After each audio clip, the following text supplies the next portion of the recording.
एक बार एक आदमी ने पूछा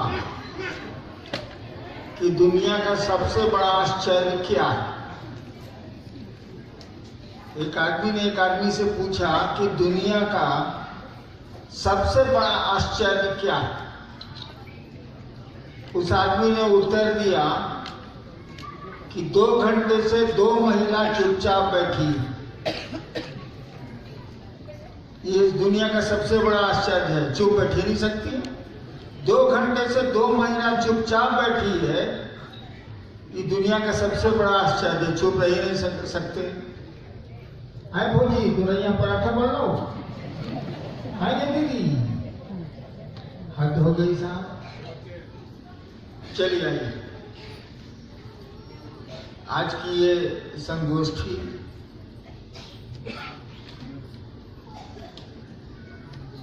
दूर दूर से आप आए, नागालैंड, सिक्किम, दिल्ली, बहुत जगहों से।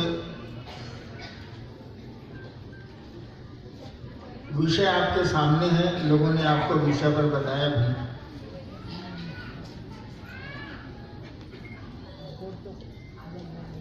स्वच्छ भारत, स्वस्थ भारत, श्रेष्ठ भारत। भारत की श्रेष्ठता पर तो कुछ कहना ही नहीं। ये देश तो विश्व गुरु रहा है।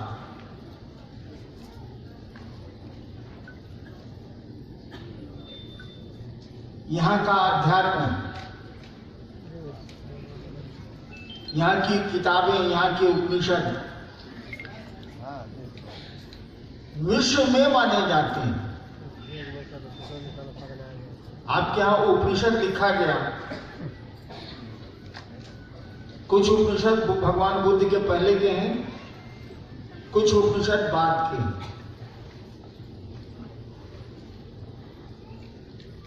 करीब 10 उपनिषद हैं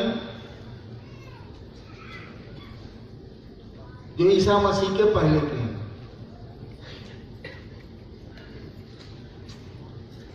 जर्मनी का एक दार्शनिक था शोपेनहावर, वैसे दर्शन शास्त्र के प्रोफेसर मेरे बगल में बैठते हैं।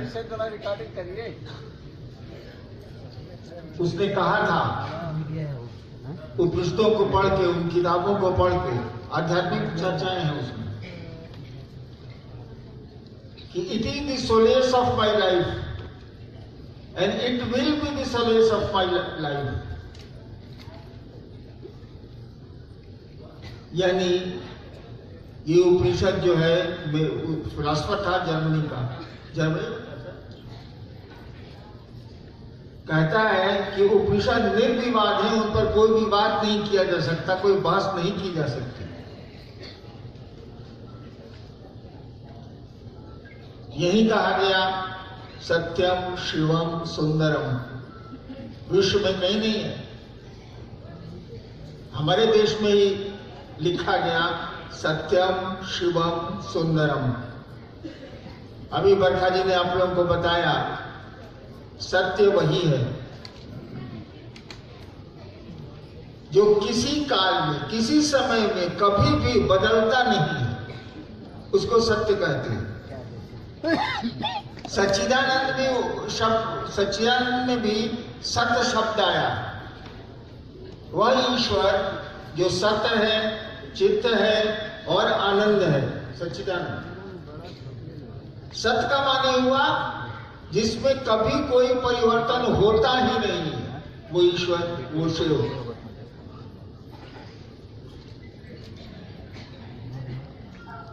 आपको बरखा जी बता रही थी कि पेड़ में अमरूद फला है, सत्य है, दिख रहा है, लेकिन 2 महीने के बाद ये सत्य नहीं रहेगा, क्योंकि 2 महीने के बाद उस पेड़ में फल नहीं रहेंगे। फूल सुंदर हैं, ये तो सत्य है, क्योंकि फूल सुंदर दिख रहे हैं, लेकिन 3 दिनों के बाद, 1 सप्ताह के बाद फूल सुंदर नहीं रहेंगे, कुबला जाएंगे, मुरझा जाएंगे। शिव के बारे में कहा गया ये तो सत्य है,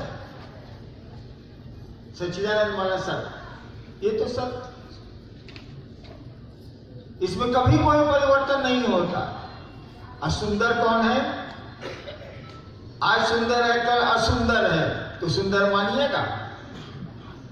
आज कोई चीज खूबसूरत है और 10 साल के बाद वो खूबसूरती नहीं रहेगी, तो उसको खूबसूरत कैसे कहिएगा? भाई अभी ना है, खूबसूरत कैसे? तो शिव को कहा गया कि वे ही सत्य हैं, वे ही सुंदर हैं, और जो सत्य है वो शिव है, जो सुंदर है वो शिव है। दोनों तरफ से है ये। शिव ही सत्य है, शिव ही सुंदर है, और जो सत्य है वो शिव है, और जो सुंदर है वो शिव है। भारत का अध्यात्म ठीक से पढ़िएगा तो आप जानिएगा, शिव को ही ईश्वर मानता है। और शिव के लिए जो शब्द आपके यहां इस्तेमाल हुए वो मात्र शिव के लिए है, ईश्वर के लिए। जैसे शिव को आप कहते हैं अघोरेश्वर, किसी दूसरे भगवान या देवता को आप अघोरेश्वर नहीं कहते। शिव को कहते हैं मृत्युंजय, किसी भगवान या देवता को आप मृत्युंजय नहीं कहते। शिव को आप महाकाल कहते हैं, महाकाल का मंदिर उज्जैन में है। शिव को आप महाकाल कहते हैं। महाकाल का अर्थ होता है जो काल से परे हो, जो समय से परे हो। महाकाल का अर्थ नहीं कि बड़ा काल। निर्मल का मानी, विमल का मानी जिसमें मल नहीं हो। विमल, वी से तो विशेष होना चाहिए, विमल का मानी होना चाहिए विशेष रूप से गंदा। जी ना, विमल का मानी होता है निर्मल।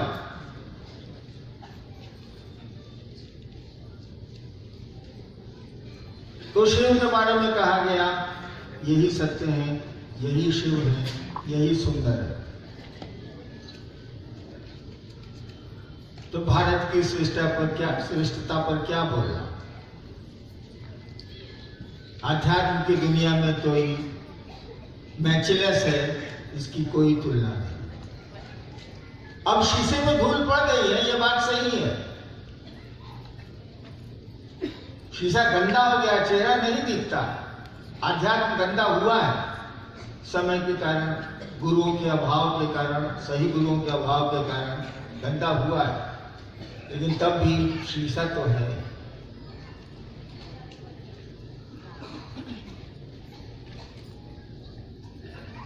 तो भारत की श्रेष्ठता छोड़ के अब देखते हैं कि आप लोगों ने क्या जानना चाहा है, क्या जिज्ञासा है।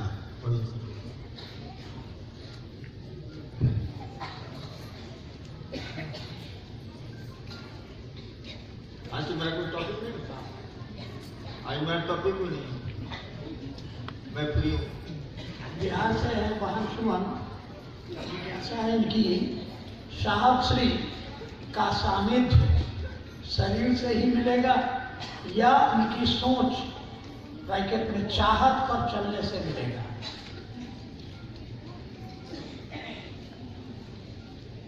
सच बोलूं या थोड़ा बात बना दूं?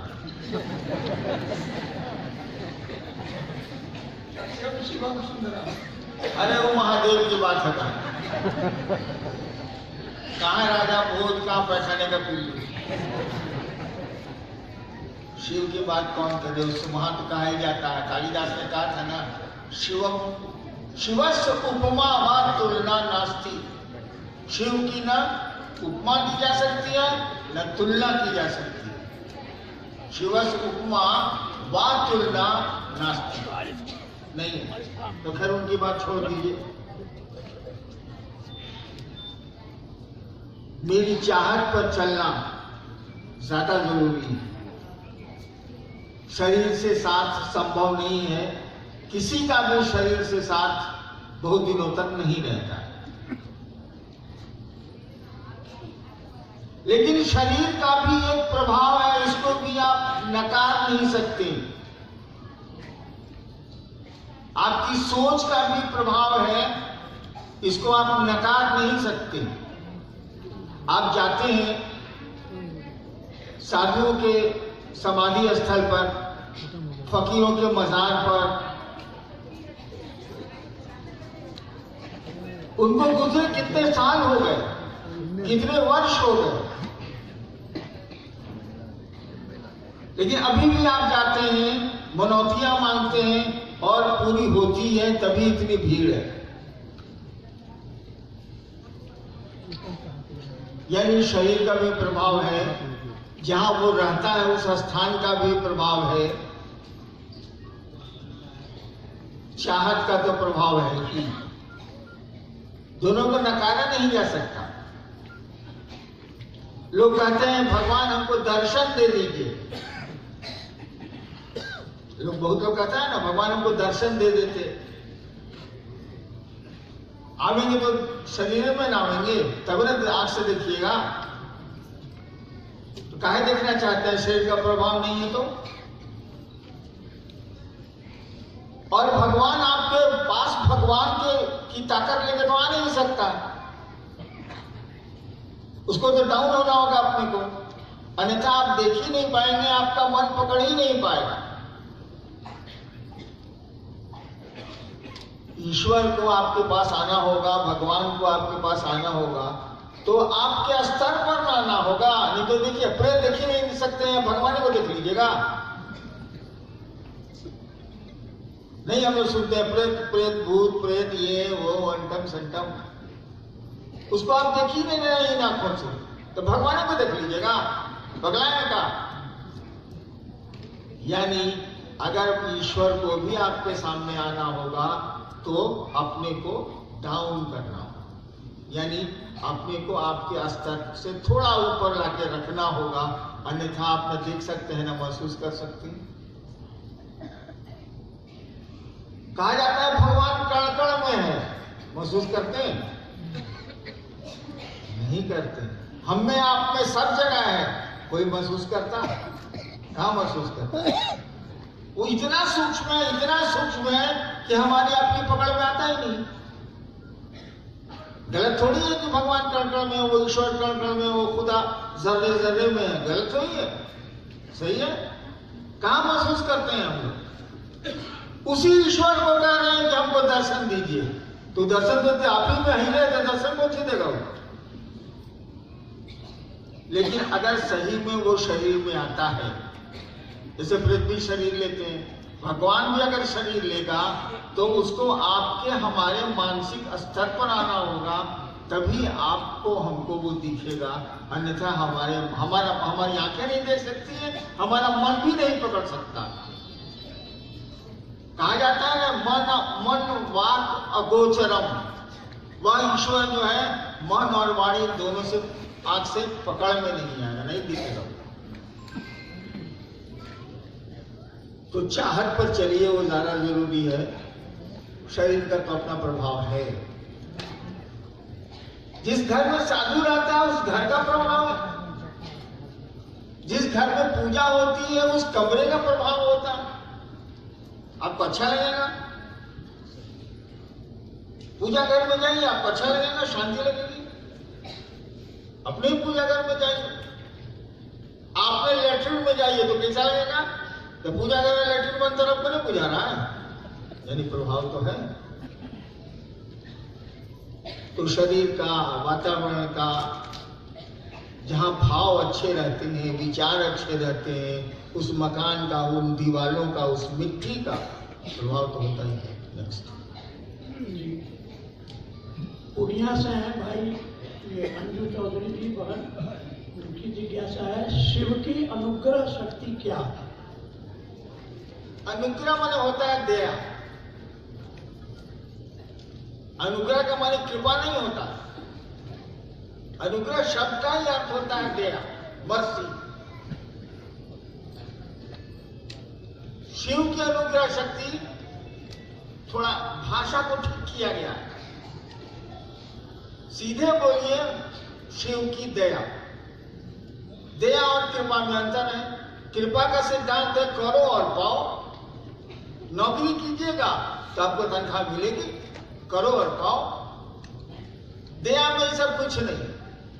दया में है कि हम कुछ नहीं करेंगे तब भी हमको चाहिए। हर जगह हार गए हैं हम, तब भी हमको चाहिए। भारतीय संविधान में लिखा हुआ है ना, महामहिम राष्ट्रपति को मृत्यु दंड माफ करने का पावर है। उसको क्या बोलते हैं? मर्सी अपील, दया का दान भारत के राष्ट्रपति को है, भारतीय संविधान में है। यानी जबकि आपको सर्वोच्च न्यायालय ने, सुप्रीम कोर्ट ने भी कह दिया कि इनको फांसी दी जाए, अब तो भारत में उसके ऊपर कोई कानून है नहीं। सुप्रीम कोर्ट ने कह दिया, सर्वोच्च न्यायालय ने कह दिया, लेकिन तब भी आपको अधिकार है कि आप महामहिम राष्ट्रपति से दया की याचना कर सकते हैं। और माफी भी मिली है, पहले बहुतों को मिली है, आप दया की याचना कर सकते हैं। यानी वो अनुग्रह करेंगे तो सुप्रीम कोर्ट के आदेश के बाद भी आपको सजा नहीं मिलेगी, जबकि कानून में तय हो चुका है कि यू आर गिल्टी, आप अपराधी हैं। नीचे से लेकर उतने ऊंचे न्यायालय में यह तय हो चुका है कि आप अपराधी हैं। यानी अब कोई रास्ता आपके पास नहीं है, कुछ करिएगा तो नहीं बचिएगा। एक ही रास्ता बचा है कि आप दया मांग लीजिए, और भारत का कानून महामहिम राष्ट्रपति को ये शक्तियां देता है कि वो आप पर दया कर सके। इसी को कहते हैं अनुग्रह। अनुग्रह का मान ही होता है हम कुछ नहीं कर सकते, मेरे पास कोई उपाय नहीं है, कोई मेरे पास रास्ता ही नहीं है, हम कुछ करने लायक है ही नहीं, तब भी हमको आप दे दीजिए, हमको जरूरत है। इसी को कहते हैं अनुग्रह।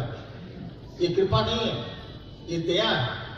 दया शब्द का हिंदी में दूसरा शब्द इस्तेमाल होता है अनुग्रह।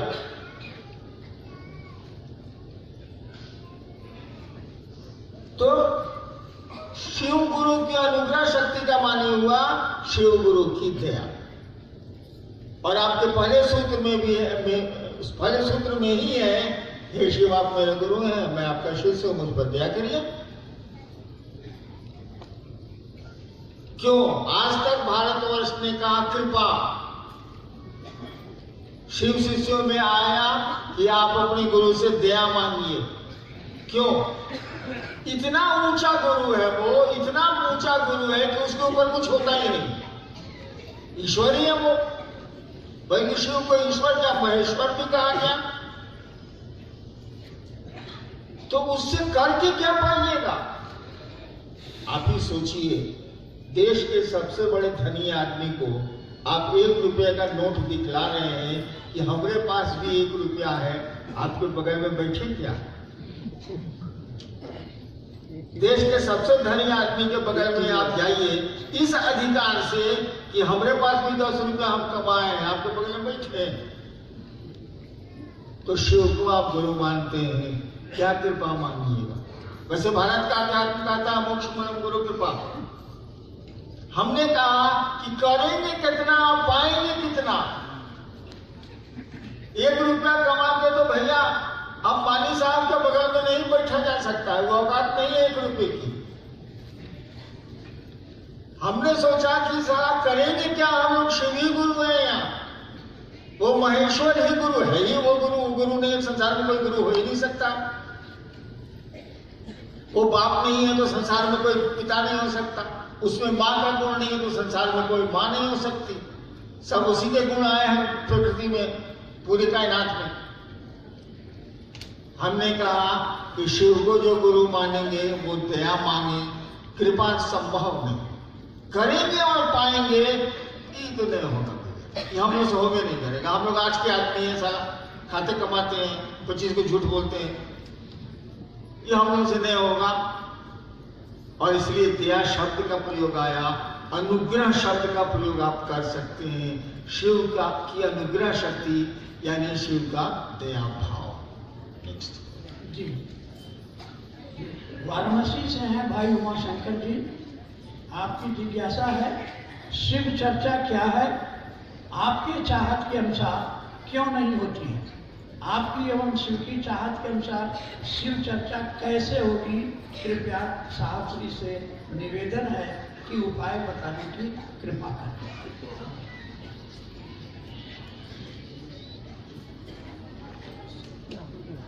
अगर शिव चर्चा नहीं बताई गई होती तो शिव का ध्यान बताया गया होता, दूसरा कोई विकल्प तो नहीं है। या तो आप शिव का ध्यान करें या शिव की चर्चा करें। तो शिव का ध्यान जरा करके दिखलाइएगा।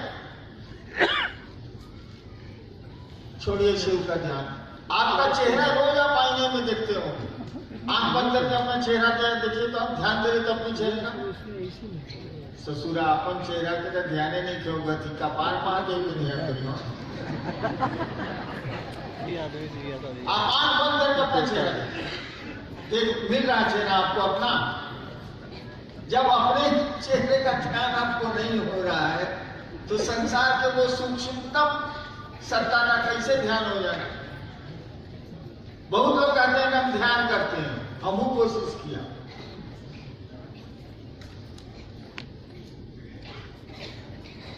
नमः शिवाय सांस पर चढ़ाया, सांस आ रही है तो नमः, जा रही है तो शिवाय। सोचा कि महादेव का ध्यान करें। 2 बार से 3 बार जहां किया हम, उसके बाद मन चला गया। उस संगोष्ठी में क्या हुआ था, उस महोत्सव में क्या हुआ था, वो फलना क्या कर रहा है, फलना क्या कर रहा है, फलना क्या कर रहा है। फिर हम सोचे कि तो सांस पर मंत्र चल रहा है, महादेव कहाँ चले गए, सारी क्या हो गया। ये हाल मेरे गुरु ने मुझको समझाया, मेरे गुरु ने मुझको समझाया। वही महादेव जो आपका गुरु है वही मेरा भी गुरु।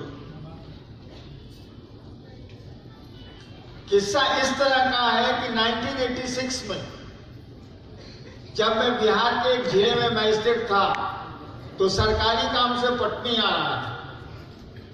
देर हो गई तो रास्ते में बेगूसराय ठहर गया। वहां मेरे एक मित्र दंडाधिकारी थे, उन्हीं के डेरे में ठहर गया।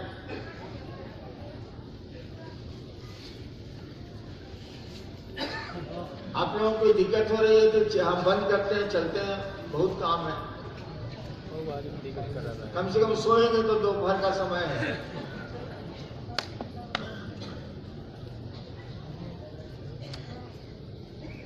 जो यहां भी 2 मिनट चैन से नहीं बैठ सकता, वो काम महादेव का ध्यान करेगा, बताइए तो जरा।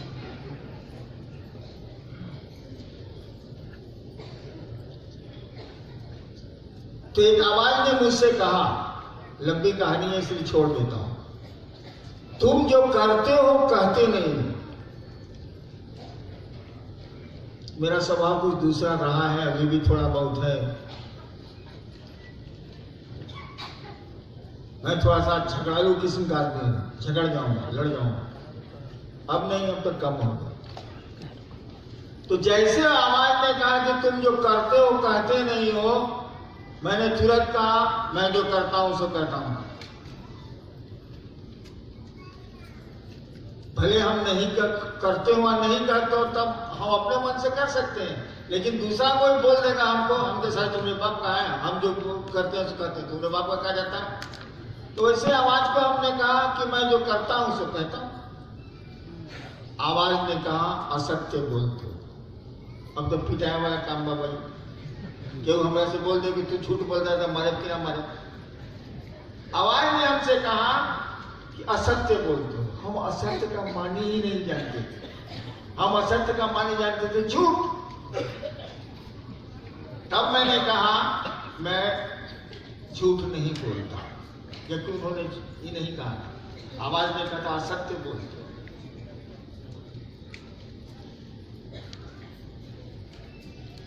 तब आवाज ने कहा तुम क्या करते हो। हम कल लोगों को शिव का शिष्य बनाते हैं, बनाना शुरू कर दिया। करने को क्या कहते हो। तब मैं चुप हो गया, क्योंकि मैं तो करने को नमः शिवाय करता बताता था, साधना करने को बताता था, कुंडली साधना करने को बताता था, ध्यान करने को बताता था। जो हमने सीखा था सो मैं बताया करता था। मैं चुप हो गया। अरे साला, हम जो करते हैं तो कहते तो है नहीं, हम तो शिव से बनाते हैं, आप कहते हैं पूजा करने को, ये करने को, वो करने को। मैं चुप जब हो गया तब आवाज ने फिर कहा, तुम जो करते हो दूसरों को करने को कहो। नहीं कहा कि चर्चा करो, जिना तुम जो करते हो दूसरों को करने को कहो। इसमें चर्चा शब्द का प्रयोग नहीं है। और उत्तर मैंने पहले ही ढंग से ले लिया गया था, मैं शिव का शिष्य बनाता हूं, चर्चा इसमें नहीं है भाई साहब। सवाल आपने किया है कि शिव चर्चा क्या है। शिव शिष्यता में चर्चा शब्द का प्रयोग ही गुरु के द्वारा नहीं किया गया।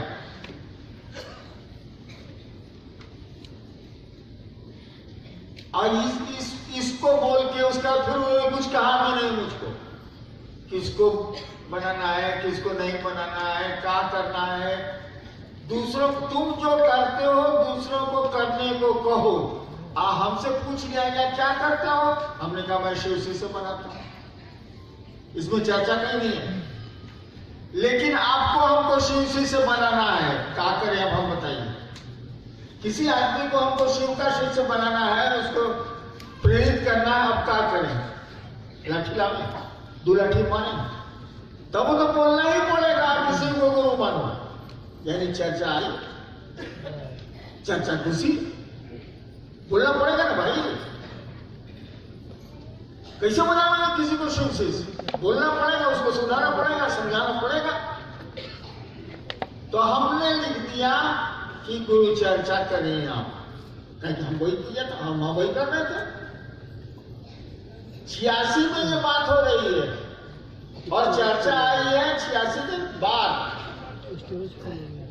किसी को शिव से बनाइए, किसी से ना बताइए। माधव ने नहीं कहा कि गप्पा चर्चा करो ना, लेकिन हम आप करेंगे कि हम लोग पास साधन क्या है, सो ना बताइए। और धीरे धीरे शिव चर्चाएं शुरू हुई।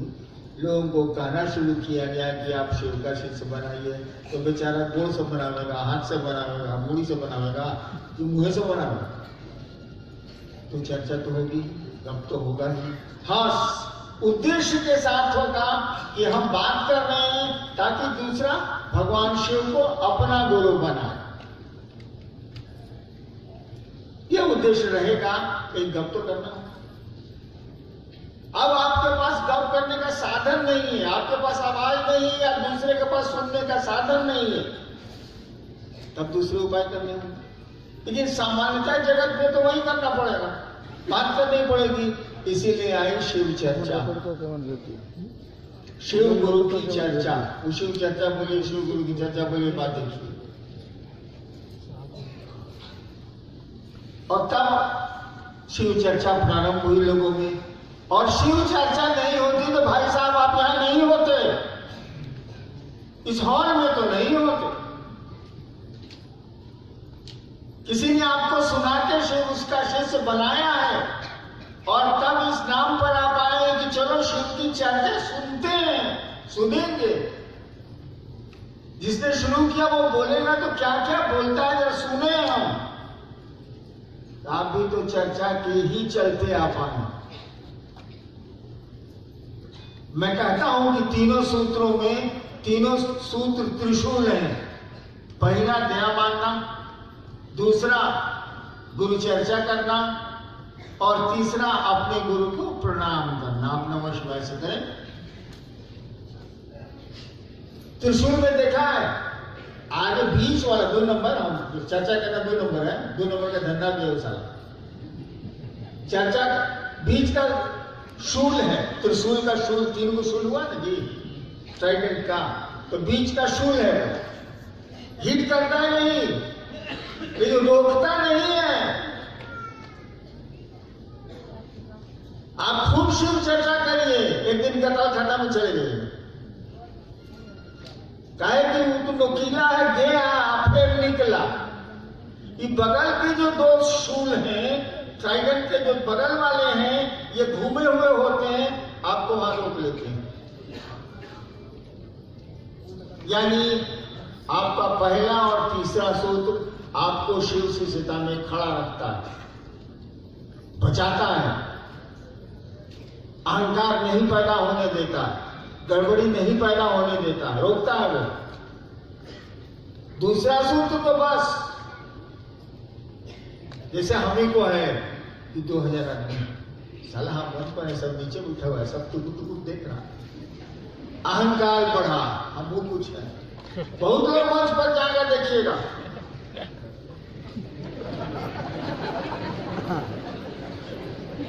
हाँ महिलाएं तो मुंह छोटी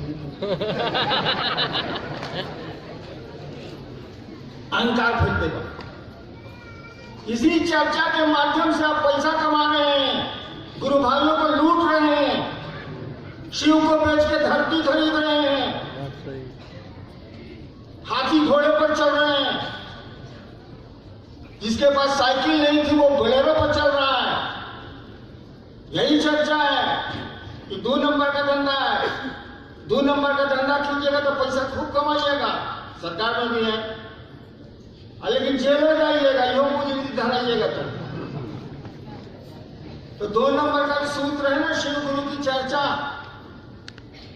ये आपको बढ़ाती बहुत ऊपर है, आपका अहंकार भी बढ़ाती है, आपका धन भी अगर नियत खराब है तो बढ़ाती है, कुकर्म की ओर भी आपको भीड़ होगी, पैसा होगा तो सब धंधा होगा, पैसा तो साला जहर का पुड़िया है उसे अपने। लेकिन 2 सूत्र जो हैं उसके अगल बगल के जो फलक हैं, हे महादेव आप मेरे गुरु हैं, दया कीजिए। दया तो वो मांगेगा तो झुकेगा, जो समझेगा कि सुप्रीम कोर्ट से हमको फांसी हो चुकी है, अब महामहिम राष्ट्रपति ही हमको इस फांसी से बचा सकते हैं, वही ने दया मांगेगा।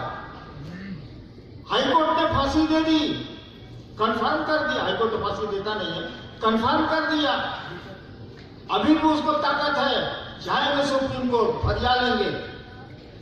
लेकिन जब सुप्रीम कोर्ट ने भी कंफर्म कर दिया, अब क्या करिएगा हिंदुस्तान में रह के, सो बताइए। अब अंग्रेजों का जमाना नहीं है जो प्रिवी काउंसिल में जाइएगा। अब क्या करिएगा बोलिए भाई साहब। अब आपको दया की याचना करनी पड़ेगी, मर्सी अपील करना पड़ेगा भारत में। तो आपका पहला सूत्र यही है, हे महादेव हमसे कुछ नहीं होगा, करते हैं लेकिन कुछ नहीं होता है, आप थोड़ी दया करें। यानी जब आप घिर गए हैं मुसीबतों में, जब आप घिर गए हैं चारों ओर से, तब आप अपील करते हैं, मर्सी अपील।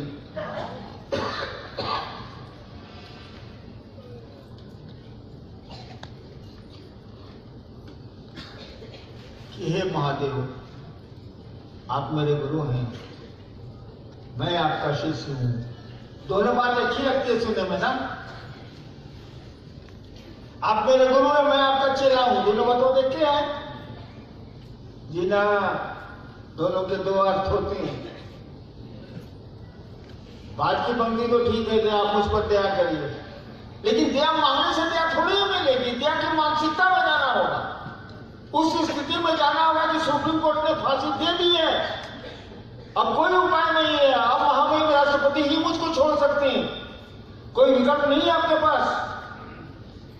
तो शिव से भी दया मांगने के लिए उसी मन स्थिति में जाना होगा।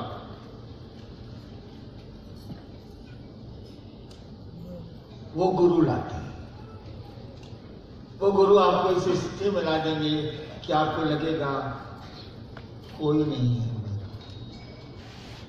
सबके रहते लगता है जैसे वो प्रेम गीत सना हम भी रस्म में बोल दिए, सबके रहते लगता है जैसे कोई नहीं है। जब गुरु लाएंगे इस स्थिति में, तब उनका सहारा मिलेगा। कहे कि कमजोर की मदद कोई करता है, सबल की मदद कोई नहीं करता। कोई देखेगा कि आपसे गाड़ी नहीं ठेली जा रही है, तब भले हाथ लगा दे कि चलिए भाई साहब स्टार्ट कर लीजिए, हम भी खेल देते हैं। लेकिन देखिएगा कि अपने दारा सिंह है, हट्टे वो स्कूटर पर ठेल रहा है तो कोई मदद करेगा? खेल सकता। असहाय की मदद की जाती है। मन जब असहाय होता है तब गुरु की दया का क्षरण होता है, तब गुरु की दया शुरू होती है। नेक्स्ट। बहन अनीता जमुई से जिज्ञासा है, मनसा वाचा कर्मणा शिव शिष्यों का इहलौकिक उद्देश्य से क्या होना चाहिए? लिखा हुआ है उसमें। शिष्यानुभूति की लाइनें कोट कर रही है तो उसमें लिखा हुआ नहीं क्या होना चाहिए, आगे नहीं है तो हमसे क्या पूछे? जब उतना बुझाइएगा तो आगे नहीं बुझा रहा है कि दूसरों को प्रेरित करिए शिव की ओर, यही और क्या। सीतामढ़ी से हैं भाई दीपक कुमार जी, जिज्ञासा है कि शिव गुरु अपने शिष्य को अपने में एकमेक करते हैं, एकमेक का क्या अर्थ हुआ है बताने की कृपा करें। नमक को पानी में घोल दीजिए। आप नमक को जरा अलग करके दिखाइए तो। एक गिलास पानी में 1 चम्मच नमक घोल दीजिए। अब नमक को अलग कीजिए। वही एक में करना, मैंने एक करना। चलिए एक लाइन करके उत्तर है जी। अरे मीरा है गोरखपुर से, इनकी जिज्ञासा है कि मेरी लगन अपने गुरु के चरणों में प्रतिक्षण लगा रहता है, किंतु आपका आदेश है नमः शिवाय से प्रणाम मात्र 108 बार ही करना, तो अन्य क्षणों में गुरु को कैसे याद करें? कृपया मार्गदर्शन करें। शिष्यानुभूति पढ़ी है कि जिनकी जिज्ञासा है उन्होंने शिष्यानुभूति पुस्तक पढ़ी है? शायद नहीं पढ़ी। शिष्यानुभूति में लिखा हुआ है, 90-91 में लिखी गई थी किताबों, पन्ना उलट के देख लीजिएगा। शिव के शिष्य लिखा हुआ है कि महादेव को आप प्रणाम कर सकते हैं, एक बार नमः शिवाय 3 और रात्रि मिला के आप कर सकते हैं।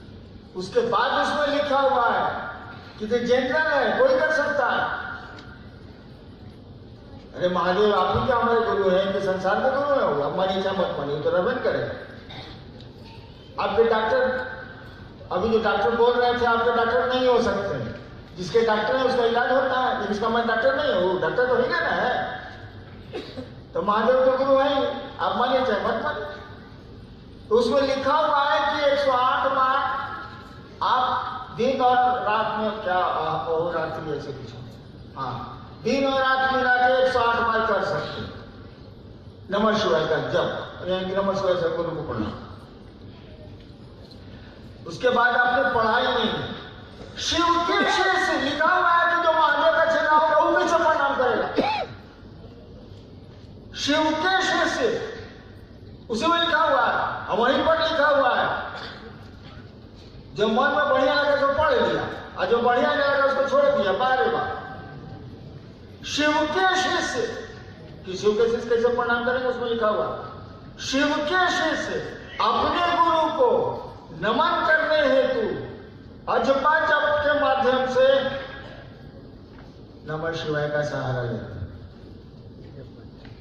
बदल दिया, कहा कि जनरल महादेव गुरु शिव गुरु को प्रणाम होगा जैसे होता आया है 108 बार, उसको रोक दिया गया कि 108 बार आप कर सकते हैं। जैसे सवाल आया, रोका भी गया। क्यों रोका गया ये भी बता सकता हूं अगर समय रहेगा तब। लेकिन उसमें यह भी लिख दिया गया है कि महादेव का चेला कैसे प्रणाम करेगा, शिव के शिष्य कैसे प्रणाम करेंगे, ये लिखा हुआ है। उसमें लिखा हुआ है कि शिव के शिष्य अपने गुरु को नमन निवेदन करने के लिए अजपा जप के माध्यम से, यानी सांस जो आ रही है जा रही है, अजपा जप के माध्यम से प्रणाम करने के लिए नमः शिवाय का सहारा लेते हैं।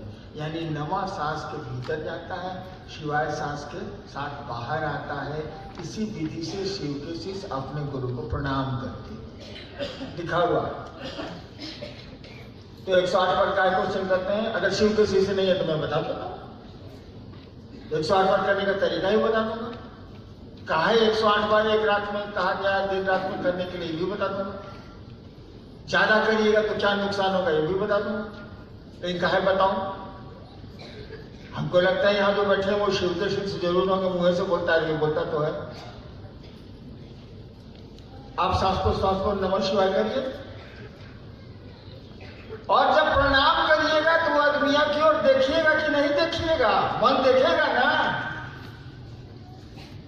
तो महादेव का स्मरण करके सांस पर नमः शिवाय करिए तो 100 बार आप सकते हैं करने में, पूछे आपको कितनी देर तक आप सांस पर नमः शिवाय करते हुए अपने गुरु का या महादेव का दोनों के स्मरण कर सकते हैं। मन वहां टिकता है, जरा करके देखिए। जरा बाहर संगोष्ठी की बात करके देखिएगा तो संगोष्ठी की बात तो आप कर नहीं कीजिएगा।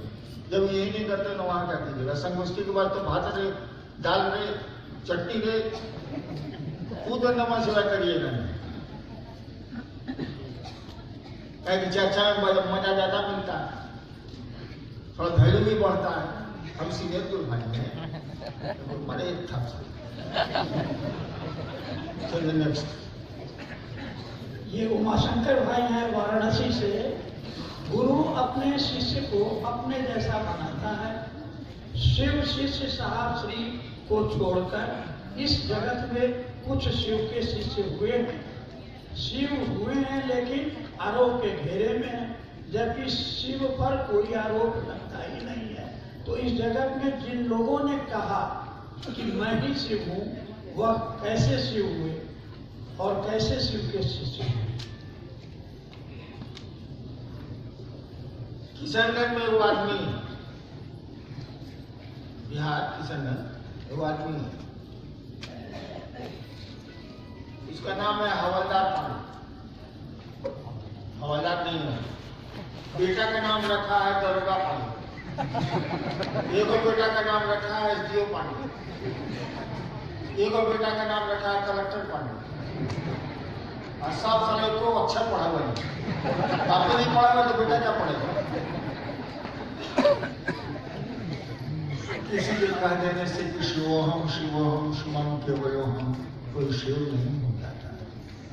एक मानसिक स्थिति है, बोली से बहन कह देने से कोई बहन नहीं होती है, बोली से माँ कह देने से कोई आपकी माँ नहीं होती है। आप माँ समझिएगा तब न माँ, आप बहन समझिएगा तब न बहन। बोली से कह दिया कि शिव मेरे गुरु है, मैं शिव का शिष्य हूँ, बोली से कहने के लिए तो कुछ भी कहा जा सकता है, लेकिन आचरण से, आपकी कृत्य से ही पता चलेगा कि आप शिव शिष्य हैं या झूठ हो।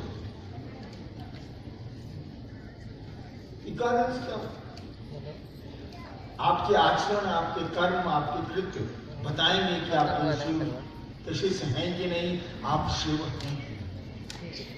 वो तो आप किसी को, और इसीलिए जो भाई साहब ने क्वेश्चन कर दिया कि वो आरोप के घेरे में, लेकिन शिव आरोप के घेरे में नहीं है, इसलिए वो शिव है, सचमुच में शिव है, इसीलिए आरोप के घेरे में नहीं। हम लोग जीव हैं, शिव बनने की कोशिश में हैं, तो गड़बड़ियां तो रहेगी ना। धोबी कहेगा हम साफ कपड़ा धोएंगे, धोबी को कपड़ा दीजिएगा। धोबी कहेगा कि हम साफ कपड़ा धोएंगे, दीजिएगा। लौंडी हो जाएगी बंद, सारे ड्राई क्लीनर हो जाएंगे बंद, कहे कि वो साफ कपड़े धोते हैं। साफ कपड़ा को भी धोएगा क्या? गुरु कहेगा कि हमको पवित्र आदमी चाहिए, कैसे चाहिए? आदमी जब पवित्र हो ही गया, आदमी जब साधु हो ही गया, तो फिर गुरु जी आपकी क्या जरूरत?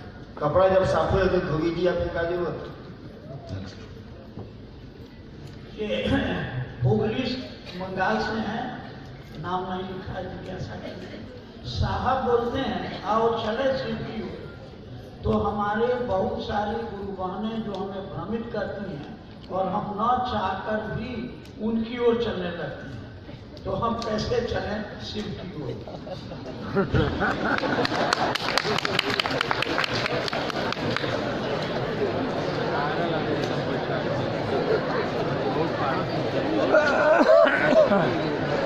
चलिए, हम चलना चाहते हैं शिव की ओर, मार्ग तो कठिन है, मार्ग तो कठिन है। कोई बढ़िया मास्टर आपको ऐसा टास्क नहीं देगा कि फट से आप बना दीजिए। जब बना वही दे देगा तो आगे बढ़िएगा क्या? अब मैट्रिक के विद्यार्थी को दिया गया 24 से 24 जोड़ के लाओ, सारे मैट्रिक पास करेंगे जिंदगी में वो कहेगी तो साथ तीसरा चौथा में जोड़ा जाता, पहला तीसरा में जोड़ा जाता। तो जब कहा गया चलने आओ चलें शिव की ओर, चढ़ाई है भाई साहब, पर्वत के उत्तुंग शिखर पर शिव बैठा है, मैंने मन की चढ़ाई तो है, कठिन तो है, चलना कठिन है शिव की ओर। जगत की ओर चलना आसान, कहीं पानी नीचे ढलकता, मन का लक्षण पानी वाला, जहां ढाल मिला फट से ढलता ही साला। लेकिन ऊपर पानी नहीं चढ़ता है, उसको पंप लगाना पड़ता, नहीं चढ़ेगा टंकी में साला।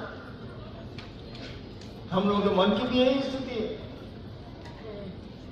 अब कोई आपको गुमराह करके शिव की ओर नहीं जगत की ओर ले जाना चाहता, ले जाएगा, आपको मने ले जाएगा, छोड़िए ना बाढ़ काला फिक्र की ओर। कोई गुरु भाई गुरु बहन आपको ले जा रहा है बहका के, दूसरे का आपका मन में ले जाएगा, कहा घबराते हैं। ये सारा बैठा हुआ, सबसे बड़ा दुश्मन आदमी का मन ही होता, बाहर का बोलिए उसको कंट्रोल कर दीजिएगा मनवा को। और इसीलिए 3 सूत्र दिए गए, अपने गुरु को प्रणाम करिए। आप तो नमः शिवाय की ताकत जानते नहीं हैं, क्योंकि शिव को जानते नहीं, हम लोग नहीं जानते हैं, इसलिए हम लोग को पता नहीं है कि नमः शिवाय में कितनी ताकत है। कि शिव को पता ही नहीं है कि शिव को कितनी ताकत है, इसका कोई भान ही नहीं है, हम लोग को ज्ञान भी नहीं है, भान भी नहीं, कुछ भी नहीं है हम लोग। जो एसपी के बारे में जानेगा नहीं, वो एसपी से डरेगा क्यों, उसकी शक्तियों को मानेगा क्यों? एक बार हुआ क्या कि एक जगह हम और वहां जिला के एसपी साहब दोनों बैठ के चाय पी रहे थे अपने ही डेरे में हाथा में, करीब 1-2 बज रहा था दिन का समय। दूर धुआं दिखाई दिया, खूब तेज उठता हुआ, तो हमारी नजर पड़ी। हमने एसपी साहब को कहा लगता है आग लगी। दूर में धुआं दिखाई दे रहा था, मैंने गली से जाया जा सकता था, गाड़ी से जाने से घूम के जाना पड़ता, भाई रोड जाना पड़ता।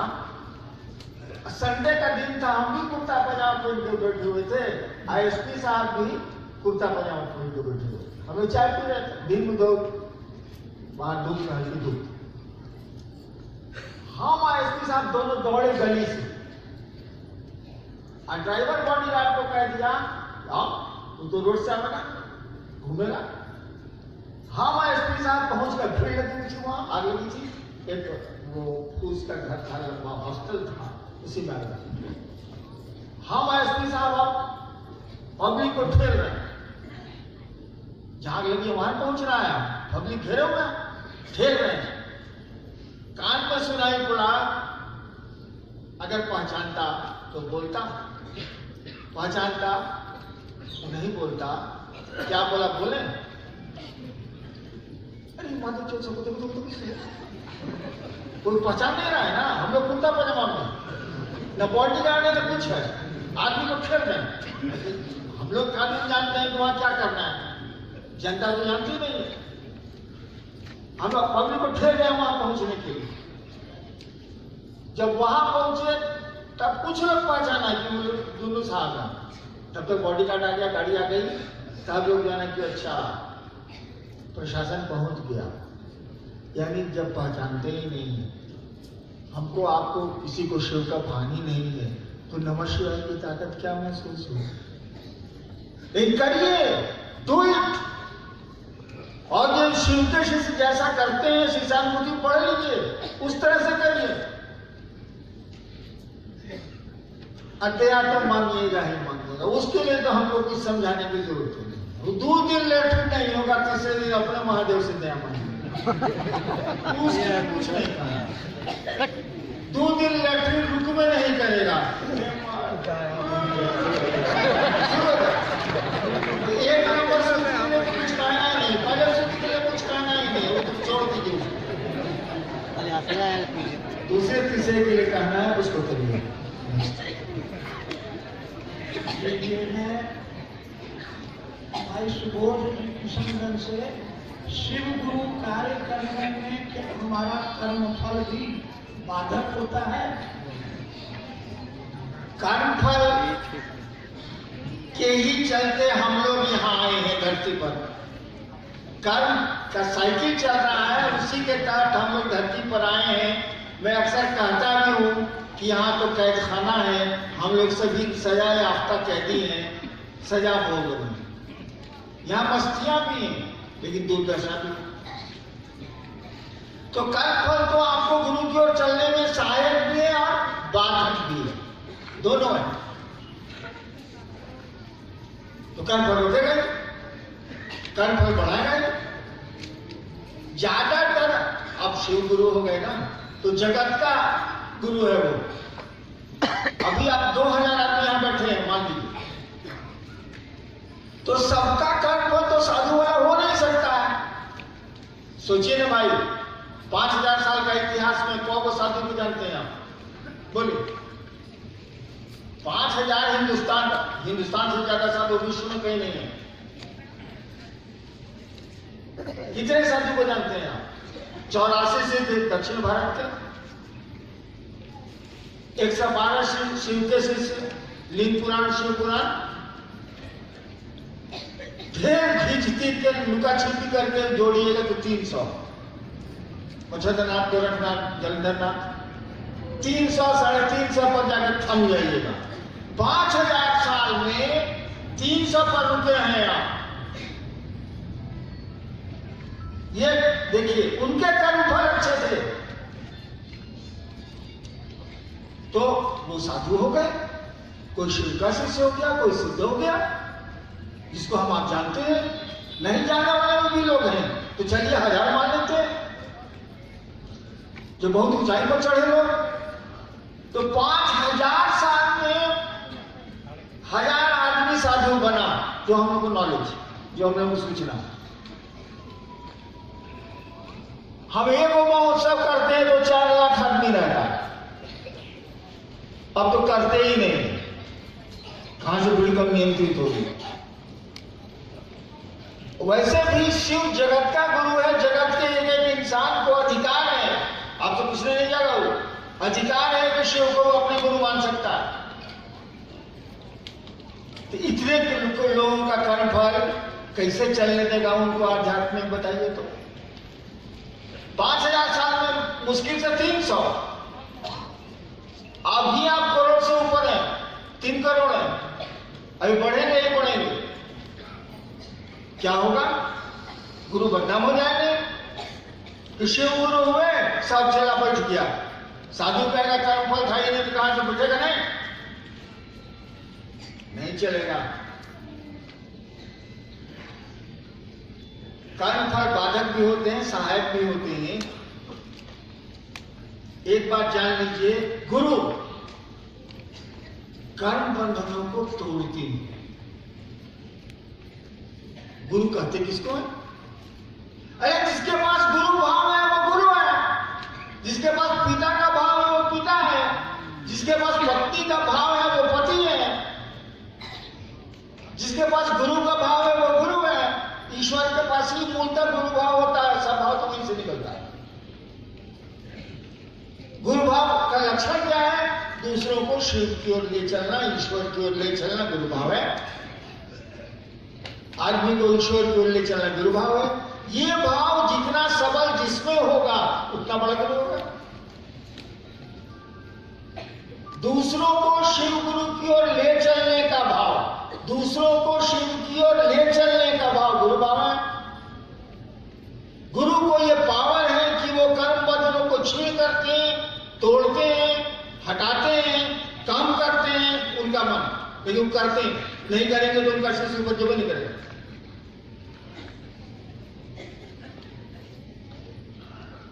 आप फील्ड में क्या करते हैं? हे भैया, हे महादेव को मांगे ना भैया, क्या कर रहे हैं आप? चोरी सिखा रहे हैं? असामाजिक काम करने को बोल रहे हैं?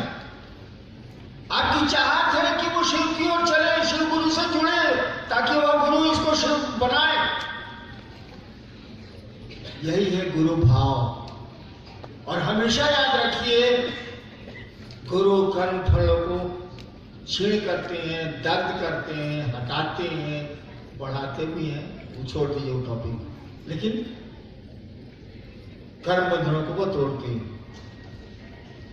तो हम आप गुरु नहीं है, लेकिन गुरु भाव हम में आप में है कि नहीं है? आप जो शिव चर्चाएं कर रहे हैं और लोग शिव जो लोग सही में कर रहे हैं उनकी बात नहीं कर रहा हूं, ज्यादा नौटंकी हो रहा।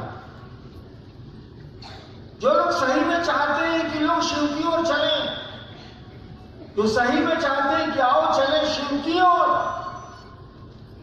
उनके पास गुरु भाव है। वो अनजाने में वो गुरु भाव दूसरों के कर्म बंधनों को कमजोर करता है, तोड़ता है, ताकि वो शिव की ओर चल पाए, ईश्वर की ओर चल पाए। नहीं है, बहुत खराब कर्म फल है उसका, तब भी उसको रुकना पड़ता है और वो बढ़ता जाता है। जब वो छोड़ेगा इस काम को, तब फिर वो कर्म फल आएंगे जो रोके गए हैं, तब परेशानी बढ़ेगी, अगर नहीं छोड़ता, वो शिव का से रहिए जाता है, कर्म बंधन उसको कुछ नहीं कर सकते, दूसरों के कर्म बंधन को वो तोड़ता है, निकल जाए, अन्यथा काम नहीं होगा। शिव गुरु होंगे ही नहीं। जब 5,000 साल में सड़क मुश्किल से 300 पहुंच रहा है, तो कहां से पहुंचे? तो कर्म फल की चिंता छोड़ दीजिए। शिव के शिष्य कर्म बंधनों की चिंता नहीं करते हैं, वो अपने गुरु का आदेश करते हैं। शिव के शिष्य ही नहीं, शिव के गण भी कर्म बंधनों की चिंता नहीं करते हैं। जो गुरु का आदेश हुआ सो किया, जो महादेव का हुक्म हुआ सो किया।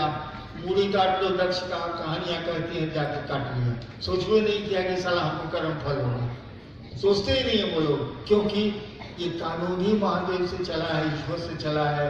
उनके लोग कानून, जो हुक्म हुआ सो कानून है, नहीं हुआ सो छोड़ दो उसको, इसीलिए उसकी चिंता मत करिए। समय भाग गया, आप महादेव का काम बढ़ाएं, थोड़ा नमः शिवाय जरूर करिए भाई। चले थे शिव को पकड़ने, पकड़ लिया 3 सूत्र को। हमारे बिहार में कुछ जिले बड़े अच्छे अच्छे, एक जिला है, नाम नहीं लूंगा, मारेगा सब हमको। एक बार 15-20 दिन के लिए चर्चा बंद किया था, सब जगह थोड़ा सा तनाव हो गया था, हिंदू मुस्लिम वाला या कॉमनर, तो हमने चर्चा बंद कर दी, फटाफट बंद कर दिया कि गुरु बहने जाती हैं, गुरु भाई जाते हैं, झूठ मूठ का क्यों टेंशन करो, निकलेंगे। तो एक फोन आया हमको एक जिले से, हमको डायरेक्ट तो कोई फोन करता नहीं, बगल में आया, मैं सुन रहा था, काहे चर्चा बंद हुआ? तो जवाब दिया उस आदमी ने कि जी साहब बोले। कौन होते हैं साहब चर्चा बंद करने वाले? चुप हो गए, समझते नहीं है लोग, हम सब कुछ के चर्चा बंद करना चाहिए था।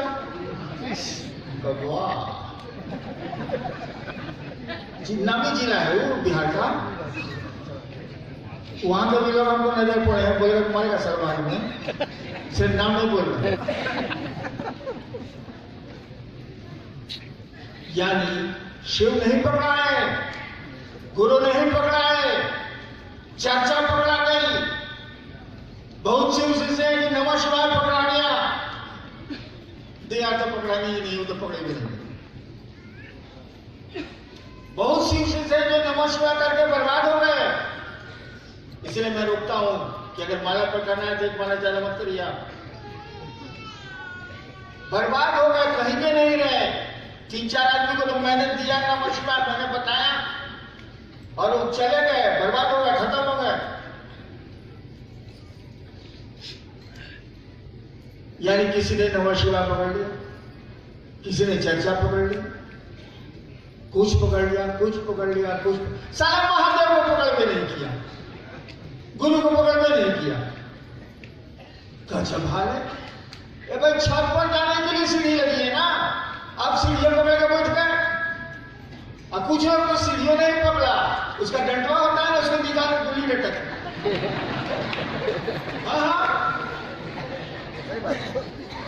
सीढ़ियां नहीं पकड़ा, सीढ़ी का डंडवा निकाल लिया, दो सूत्र 2 नंबर निकाल लिया है, 13 गोली लटक मारा। कहने गले पैसा, कहने गले चला मारे जा।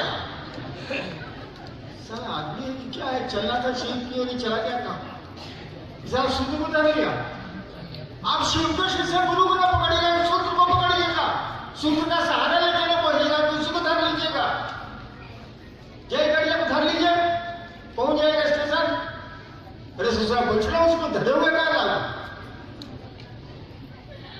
यही हो ना। शिव नहीं पकड़ा है, गुरु नहीं पकड़ा है, सूत्र पकड़ा है। करम्बा भागा। गुरु को पकड़ने की कोशिश करिए, तीनों सूत्र करिए। आप सबको मेरा प्रणाम।